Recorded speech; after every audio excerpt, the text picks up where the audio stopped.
कसे काय मंडळी, तर रिक्षावरती जायचं टायमिंग झालेलोच, पण जय म्हणालो दादा चाय झालेली आहे. तर जयच्या आजची चाय म्हणजे एकदम जबरदस्तच असतात. तर चाय पिऊन झाल्यानंतर मस्त आमच्या जिमीसोबत थोडीशी मस्ती केली. पप्पांकडनं घेतले सुट्टे पैसे, कारण भाड्यावाल्यांका रिटर्न तर देऊ गए, आणि रिक्षा घेऊन मी बाहेर पडले. पहिल्याच भाड्यात मस्त ऑफ रोड स्टार्ट झालेलो, आणि पाऊस चालू झालो का या साईड मात्र मुळीच येऊ नको. तर मी टायमिंगवरती तर पोहोचलेलेच. पहिला भाडा सोडूचा होता आपल्या रेल्वे स्टेशनवरती. भाडं वगैरे सोडले तोपर्यंत पूर्ण काळोख झालेलो, आणि इलो दुसऱ्या भाड्याचा फोन. आणि प्रायव्हसीसाठी मी भाड्यावाल्यांचं जास्त रेकॉर्डिंग करणे ना, त्यांची परवानगी असली तरच. आणि दुसरा भाडा सोडीपर्यंत बरोच वेळ झालेलो, कारण रिटर्न भाडं होतं आणि आपलं पूर्ण CNG पण संप केलेलो. डायरेक्ट नंतर वळाले आमच्या घराच्या दिशेने, आणि आता काही भाड्याक जाऊचा नाही, कॉल इलो तरच जाऊचा.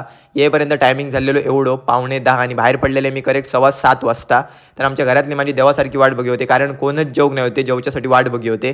तर आमच्या घरात जेवणाच्या टायमात पाणी भरूचं काम नेहमी जयचाच असता. तर आम्ही नंतर रूम बदललो, हॉलमधनं इलो बाजूच्या रूममध्ये, कशाक तर गरमी जरा जास्तच होता सध्या. आणि आजचं जेवण होता असा मस्त भात आणि आमटी. तर मी जेवण पटापट चालू केले, कारण